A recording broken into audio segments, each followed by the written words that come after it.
And we are back. I'm Skip Murphy, your host, along with Grokster Mike. Along with me, we still have Max Abramson here, gonna ride shotgun with us. Shotgun, that's an appropriate thing to say. And we are going to bring Representative Josh Moore on, who's going to talk about a notice that was put out by the New Hampshire Department of Education Commissioner Virginia Barry, which I've tauntingly said, parents, you have no rights to your kids. And this has to do with going and the testing that's coming on, the quote-unquote mandatory testing, where she is basically saying there is no mandatory way for you to come out to take your students out of that by parents. And Josh, I want to say thanks for coming in to GrokTALK. Yeah, thanks for having me. So what's this kerfuffle, and who's right? Well, and who's wrong? And that's more important. Well, I like to think that the parents are right, and I like to believe that the parents are always right. Starting off with that. Yeah, there you go. The customers are always right. Customers are always right. That's exactly right. Yeah, customers are always right. Mostly.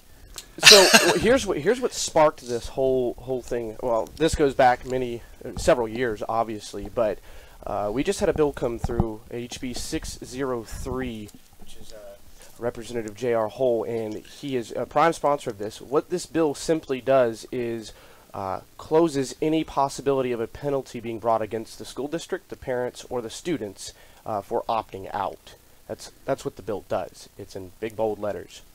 Now, here, when I was in the hearing, I think it was last Tuesday or whatever, or yeah, a couple weeks ago,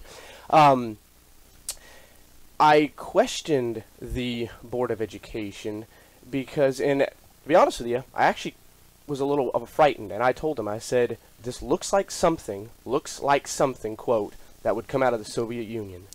This is dangerous stuff, and I'll just read several parts off on this letter that came Josh, through. Yep. Actually, it's even worse than that. Now, there's a thing in the blogosphere called Godwin's Law, which basically says whoever brings up Nazis or Hitler loses the argument first.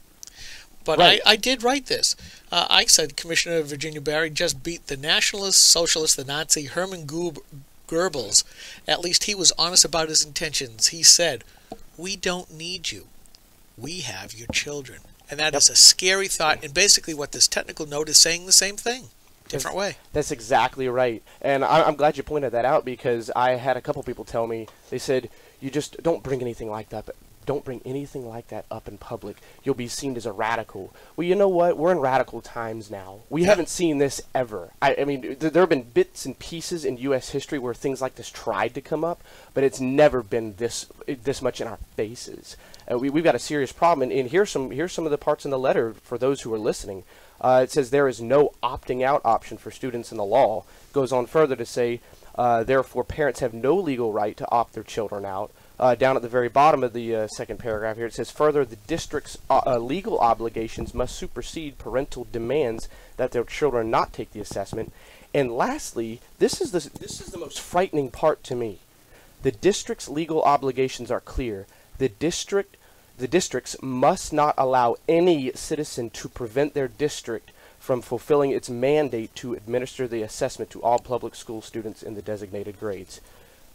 Government is saying, get out of our face. You have no right, parents. You're not going to get in our way to doing what we've been mandated to do. Yeah, that's scary. That should scare anybody, because the whole purpose of government is that taxpayers pay them to do certain things. They are supposed to be our public servants. They are our employees. How dare they turn around and say, regardless of what... And I would go after the legislators who wrote the law. But there are times when people should say, this is the wrong thing, period. And do all that they can to go back to, again, the freedom in the Constitution. Who owns you is really the libertarian way of putting things. And I started off being conservative. I've become more and more libertarian as I walk through all this mess of stuff. And it really is. The government is saying, we own your children. And that is scary. That you have no rights to that. And it's an attitude that's been going on for years. And I've been blogging about this. I've had video of teachers saying parents don't no less than their kids do, with the insinuation of, we have taught your kids something else. That's exactly right. And you know, what they kept bringing up, the board kept bringing up, was the fact that this could be in violation of the federal law. Well, here's my problem. Here's my ultimate problem. I've told many people, first of all, the Department of Education has the Federal Department of Education has absolutely no constitutional right to even be established. It is found nowhere in the 18 enumerated powers. And I actually had one of the representatives tell me, that's your interpretation of the Constitution. No, it's not. It's the 10th Amendment. Any power not delegated to the federal Congress is left and reserved there to the people in the states. That simple. Who said that? You want to know? Is it okay if I name drop? Absolutely, you should, because the people who do this, who say things that aren't true, they need to be called out. Yeah. And I have a special page, Progressives and the Proper Role of Government. And all it is, and a lot of them are New Hampshire state representatives or state senators, they're saying things that are obviously wrong. I would like to get that in writing so I can put it up on the page. I would totally agree with you, and I'd be more than happy to. I was just making sure I was loud. Up to this point now, with the FCC changing oh my gosh, I know. the internet stuff. But as far as I'm concerned, as long as it's not slander, yeah, go for it. That was Representative Peter Schmidt. And he said? And he said that after I had told him that the Department of Education at the federal level had no constitutional groundings and we should keep our money in state education money, he said that is your interpretation. And he actually told me I should be there a few months longer to have an opinion. So, and for those who are listening, I'm not one to sit there and trash talk. I don't do that. I don't like trash talking. But I feel for a lot of people because I'm ready to call these people out. We have every day. Socialism and communism taking over our country. It's taking over our states and our federal government. I mean, you look at the FCC, you have Obamacare, you have the Department of Education pushing Common Core, which has the SBA attached to it, which is pushed and forced, obviously. As SBA being? The state... is that the testing? Yes, the standard balance. Smarter balance. Yes. Smarter balance assessment test. There's a wonderful cartoon out there I'll have to post of the doors. It says healthcare / Obamacare, and several other things, and finally internet / Obamanet. This is absolutely dangerous stuff, and we've got to wake up. Because you have a lot of people out there who are still scared. They're still scared to step out and call things what they are. And it's about time, and I love the fact you guys are on every Saturday, because we have got to call these things out for what they are. When we call somebody a communist or a socialist, we're not name-calling. We're calling you what you are due to your ideology and what you believe, your fundamental beliefs. It's also due to your results. Yeah. And that's really what it comes down to. And they don't seem to understand that. Now, there are some, I'll admit, I'll make sport of, because if you tick me off, you've made it personal, and I go, okay, you just waved the green flag at me. Here goes. But in a lot of what we do, Mike, myself, Steve, Susan, all of the writers, we're looking at your results. And if you act according to a specific ideology, we have no problem in calling you out on that, because our foundations are the New Hampshire Constitution, the U.S. Constitution, and to a smaller degree, the NHGOP platform, which tends to be very conservative. Mm-hmm. The problem is a lot of these people, even on the right in the Republican Party, don't act according to that stuff. And you're right, Josh. We need to call them out, and we need people like you and people like you, Max, to go in and say, look, my voters, my electorate voted me in to have an opinion. Yep. So, Representative Schmidt, don't tell me to shut up and stay in the back benches, because I'm not going to. I like what Glenn Reynolds says of Instapundit, the huge news aggregator. I just love his ideas. Punch back twice as hard. You do something to me, I'm going to do it to you, because I learned personally a long time ago, the only way you're going to shut a bully up, punch him in the nose. Yep. And then they go away. And if they come back, you do it again. People don't like the idea, oh, that's force, oh, that's violence. Well, yeah, it's also effective in the right situations. It's not violence for the sake of violence. It's violence for the sake of creating a result, which means shut up and get out of my face.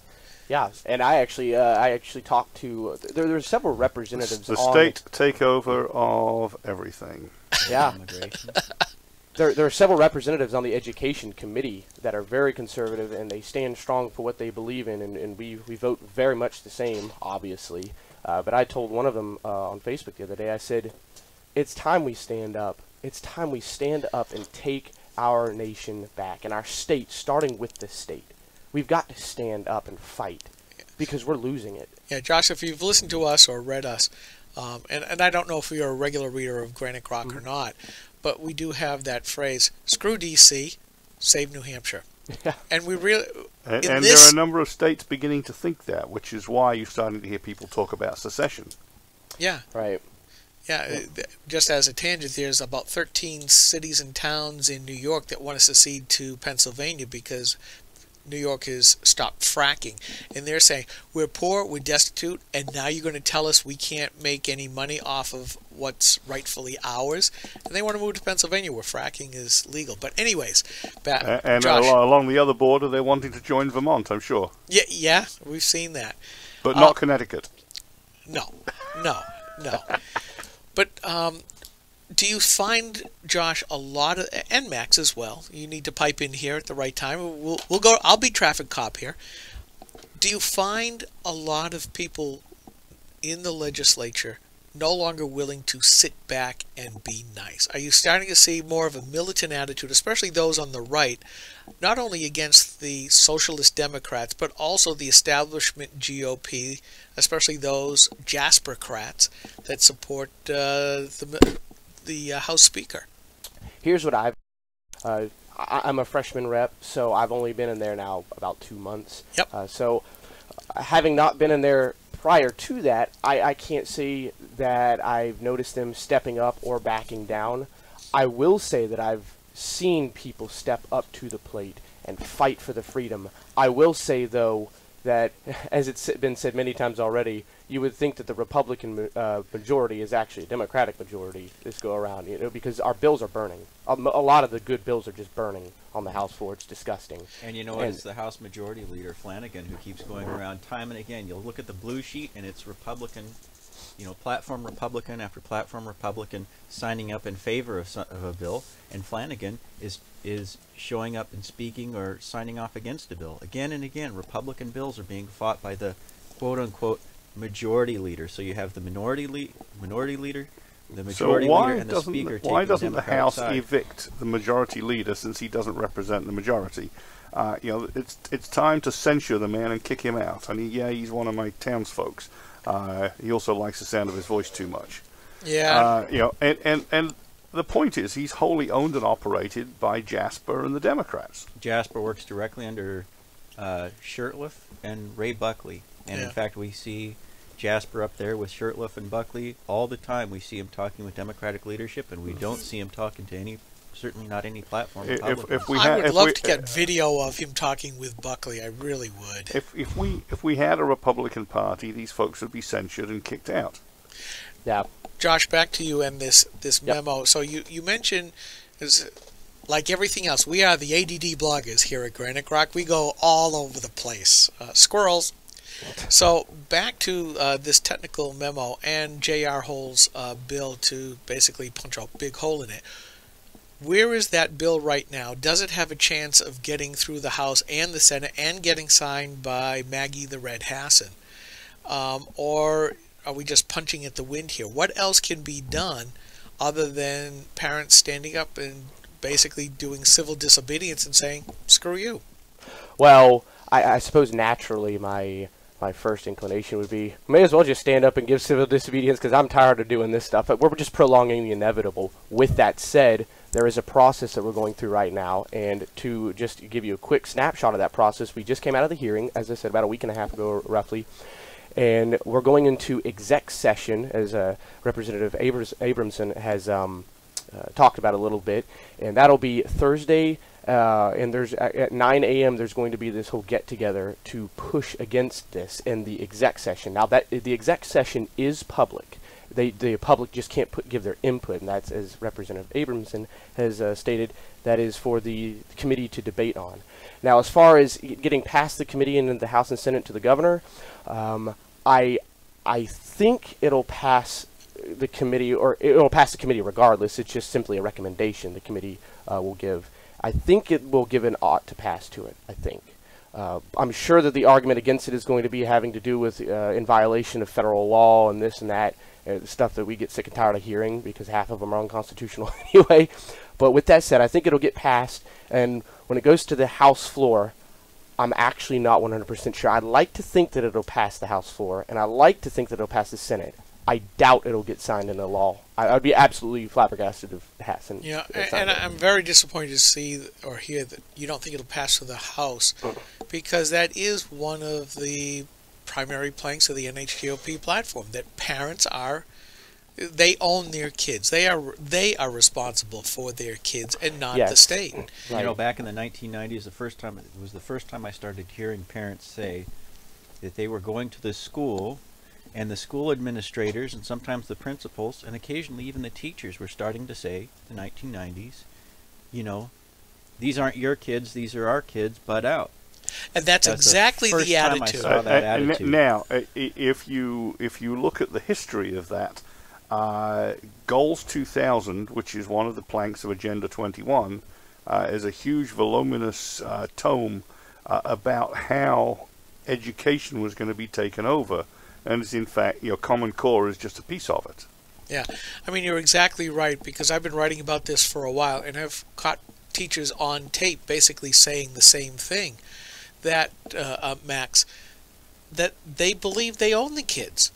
Yeah, the they do. state owns the kids. Again, as you said, this is a very scary thought.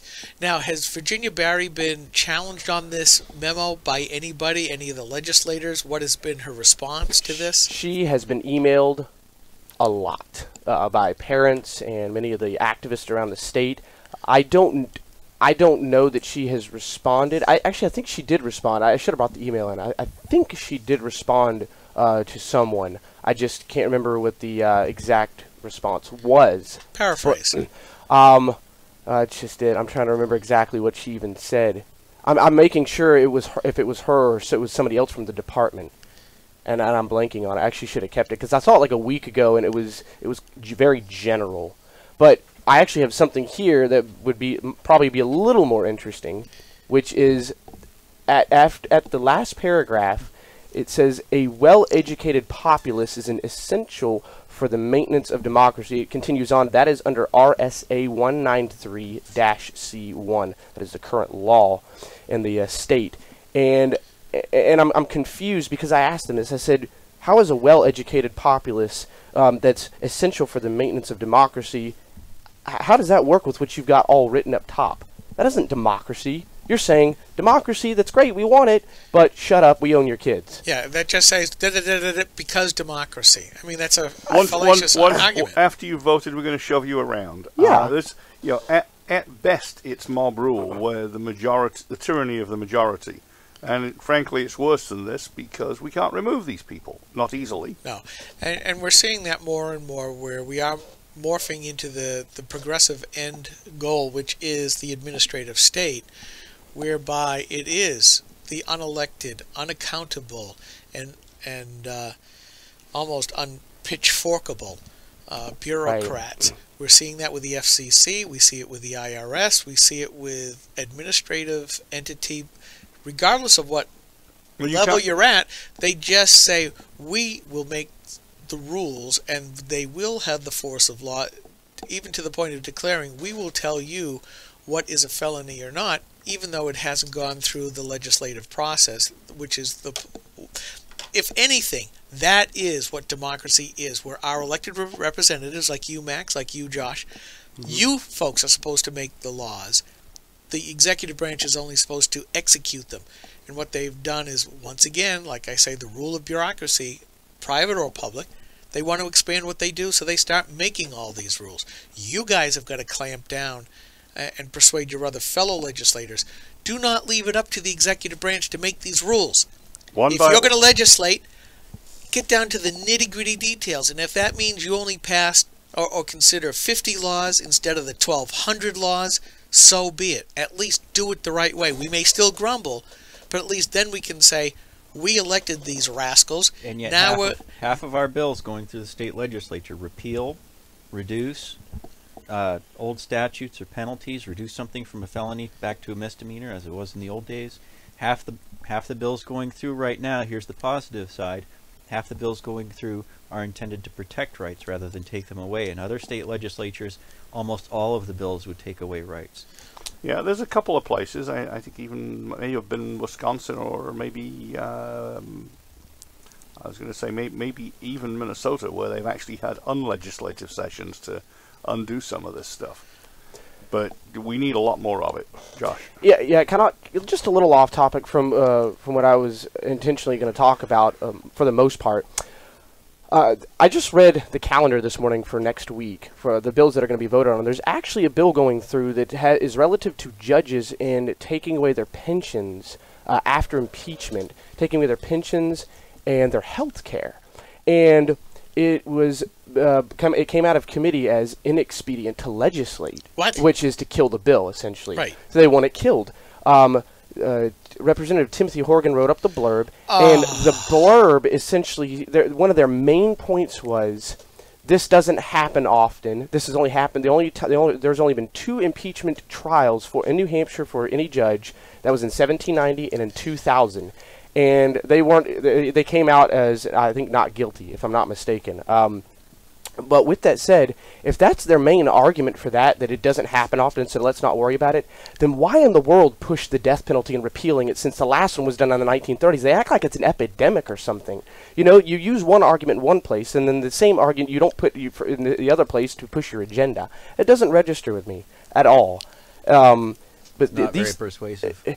Yeah, no, not at all. And these things have to be tackled. But this edict, as I like to call it, from the Department of Education is outrageous. It is an edict. It's the only way to describe it. Okay, as long as you brought up Mr. Timothy Horrigan. Oh. Yeah. Horrigan the Horrible. Yeah, this absolutely kind of like Hagar, except not funny. Yeah, we're gonna bring this discussion about Commissioner Barry to a halt here. And this goes back to what we were talking about before on that Gordon Peters stoppage. You know, the felon with the Kel-Tec 5.56 pistol and the shotgun and all that stuff. Timothy oftentimes will leave comments on our articles, and at least I have to give him kudos for somebody who is so far left. Yeah. Willing to come to, I would say, we're a very conservative blog site in a lot of ways. At least he tries the engagement. The problem is he leaves the comments which oftentimes have nothing to do on topic, or brings up facts that have nothing to do with the main argument. And he is the WTF moment of the day, because he wrote on this. I don't know how significant this little fact is, but I see Mr. Potter was in fact arrested without a shot being fired. You're absolutely right, Timothy. It is of no significance whatsoever. It has nothing to do with anything other than if he had fired a shot, then he would have broken at least one more law. And that's all he goes. And then he goes, you know, in addition to being busted on weapons and drugs charges, the guy was busted on impaired driving charges, but you don't even to be saying that the DUI law should be abolished. I didn't even bring up the DUI laws. I'm just saying I was concentrating on the firearm. So once again, here's Timothy bringing stuff into the argument that have no relation to whatsoever. But this was I just couldn't believe he said this. I happen to be a motor vehicle enthusiast. Okay. Who belongs to the American Automobile Association. Okay, that's AAA.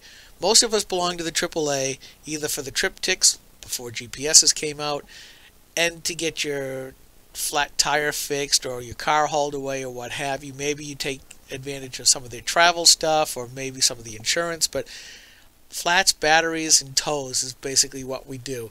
Motoring enthusiast? I'm not sure. So I happen to be a motorcycle enthusiast who also belongs to the AAA, which is kind of like the National Rifle Association for drivers. And I went, what? National Rifle Association for drivers. I'm sorry. I told him this is the stupidest thing he's ever written. I guess he's equivalently. Dear me. Oh, well, I guess he's setting an equivalency between Top Gun and Top Gear. Yeah, my organization, for what it's worth, does not favor abolishing all the motor vehicle laws. The AAA certainly doesn't favor protecting drunk drivers for the consequences of their actions. I mean, I look at this and go, there's a lot of stuff that could have been the WTF, like the internet takeover. Are now federal dietary guidelines have to make sure that we're not violating Gaia, because now you have to think of the environment when you're eating. I mean, that could have been another WTF that I would have brought up. But I'm sorry, this morning, Timothy Horrigan, ding, ding, ding, ding, ding, you get our WTF moment of the day for that. So you're saying they do believe in a god, Gaia? They do. Well, there's that and the global warming priests. Mother Nature, any alternative god. Yeah. The god doesn't exist, they say, but then they say that wait. Can't we put these lefties who like ISIS together with ISIS and have them beheaded and blown up for worshipping false idols? Yeah. As ISIS rampages through ancient sources of civilization and destroys everything in its path because they're idols and false gods. Are you referring to ISIS, the false god, or ISIS, the terrorist organization? Yeah, the Egyptian god or not. Yes. In favor of third-party ballot access, I said this in front of the Elections Committee. I said Congress's approval rating is now lower than some of the media outlets and groups that support terrorists in the Middle East. And I looked up the exact numbers, and some of them have 20 and 30% approval ratings in the country that they happen to be operating in. Congress has approval rating of something like 9%. Yeah. Well, the other WTF that I was going to bring up. Here we are. We're all talking about ISIS right this moment, so very apropos. That, once again, who does DHS come out as far as being the most dangerous domestic terrorist organization ever? It's the Sovereign Citizen Movement. And I just went, okay, this is just like when Obama first came into office and declared, who are the domestic terrorists? Limited government, less taxes, the Constitution, the Tea Party, returning vets. I mean, it was everybody except the real terrorists, like Bill Ayers and the old Weatherman type folks. Yeah. And you just look at this and you go, Maybe Obama. My maybe country Obama's is just a weatherman. I've been around a long time than you two gentlemen, not as long as Mike, and I go, our whole country must be on drugs at the top level right now for the last 7 years. Yeah. I just don't understand. And they said we're going to turn everything upside down, inside out. Do you remember around the time of the 2012 election, when President Obama came out and said it was a very, very scary, and we should be playing this clip over and over and over and over again every day to remind people. He was out on about stage, revenge? He was talking to a crowd, and I can't remember which speech it was, but he said, the voices that you're hearing talking about tyranny is right around the corner. You should reject these voices. You should reject these opinions. Oh, yeah. Yeah. Coming from him. Yeah, well, and again, and this will have to be the closing note because, folks, we're just about out of time. And I want to say thanks to Max Abramson, Josh Moore for coming in. Of course, Mike, who's always in every single week. And even Steve, who showed up on the phone. Virtual Steve this week from CPAC. Yeah, from CPAC. So, folks, I want to say thank you very much for coming in. I've run out of time. We're going to cut this short. Folks, listen. Thank you for listening to GrokTALK.